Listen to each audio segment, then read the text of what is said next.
Hey there, you lot. Yes, it's me, it's my face. Today I want to talk about these creepy rabbits with these tentacle growths coming out of their faces and on their bodies. And this is not something that's new. I thought I may as well go and have a look at it because I'm seeing it all over the place.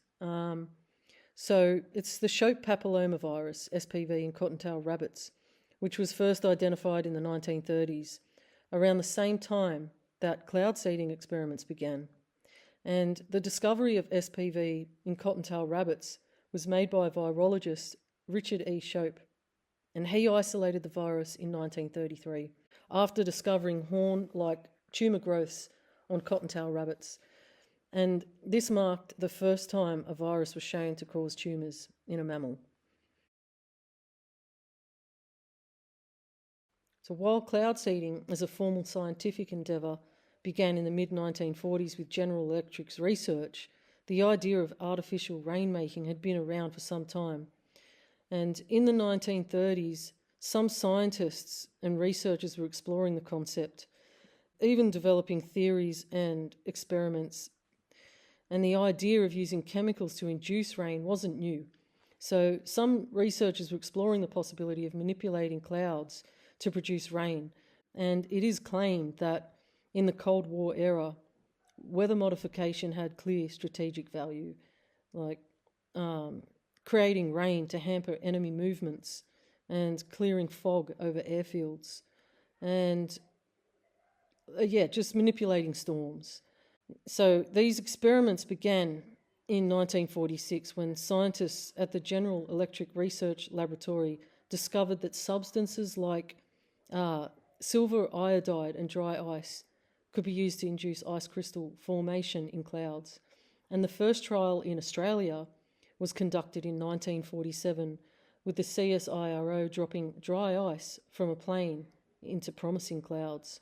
So basically, dry ice is a solid carbon dioxide, and it can be used in simple and potentially cost-effective methods for synthesizing graphene. Specifically, burning magnesium metal in dry ice can produce graphene. So this method is considered green.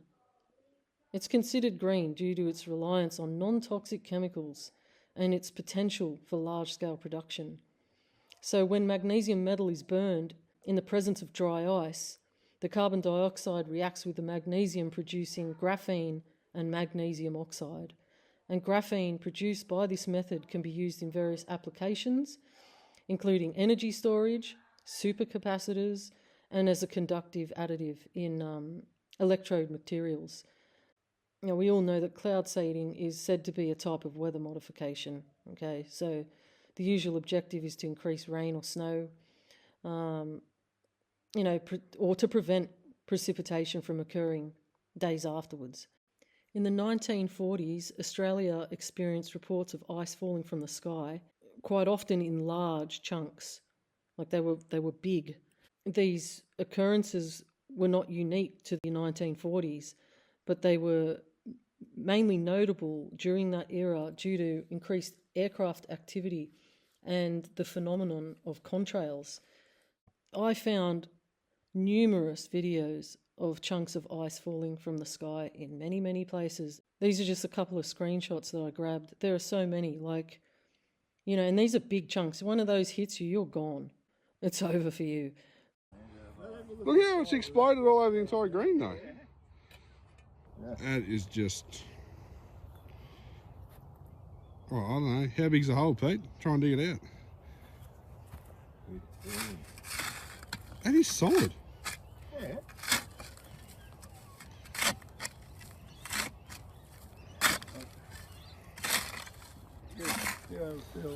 I can see it. You can see those crystals in it. Yeah, look at that. Oh, shit, yeah. Jeez. Where has that come from?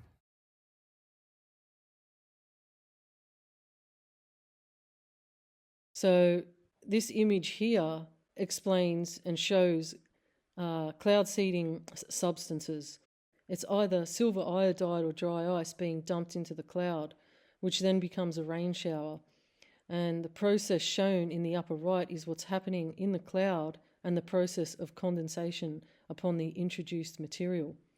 And there was a man named Charles Hatfield, and he was born in 1875. He had developed a secret mixture of 23 chemicals, and he began using evaporating towels to disperse these chemicals into the atmosphere, claiming it to be a moisture accelerator. He initially charged $50 to farmers and soon scaled to $1,000 per inch of rain, with claims of over 500 successful precipitation events. And in December 1915, San Diego was struggling through a severe drought, and they verbally agreed to pay Hatfield $10,000 if he could fill the Marina Reservoir. With his brother, he erected tall towers filled with his vaporizing solution to attract clouds, and days later, rain began. And by late January 1916, up to 13 inches had fallen, triggering catastrophic floods. Dams overflowed, valleys submerged, and bridges and homes were destroyed. Hatfield claimed that he had fulfilled the verbal contract and demanded his fee. But the city refused unless he agreed to accept liability for $3.5 million in damages. Hatfield declined and ultimately lost his lawsuit, and courts ruled the flood as an act of God, absolving him of responsibility but also of payment. His tale inspired works across media: a 1956 film, The Rainmaker, starring Burt Lancaster, and the Broadway play on which it was based, and a 1993 song by Widespread Panic was also written. Now, after General Electric stepped back in the early 1950s fearing liability, the US military and government agencies quickly picked up the research, and they saw cloud seeding and weather modification as potential strategic tools. Scientists in the UAE have developed a novel nanostructured composite, and it's a porous material comprising 3D reduced graphene oxide combined with silica dioxide nanoparticles. This component serves as a template for ice crystal growth thanks to its hexagonal lattice structure, which mirrors that of ice, and the silica nanoparticles enhance water absorption, which helps water accumulate and freeze more easily. The graphene silica composite is designed to be thermally conductive, potentially triggering ice formation in warmer, supercooled clouds. And of course, when looking into this research, I was shown that this is like an experimental stage, and the graphene-based method is still in lab research, and patent analysis is not widely adopted or field tested. So the effectiveness is unknown. We just don't know what type of conditions this can cause. And I believe that this has been going on for way longer than just recent years.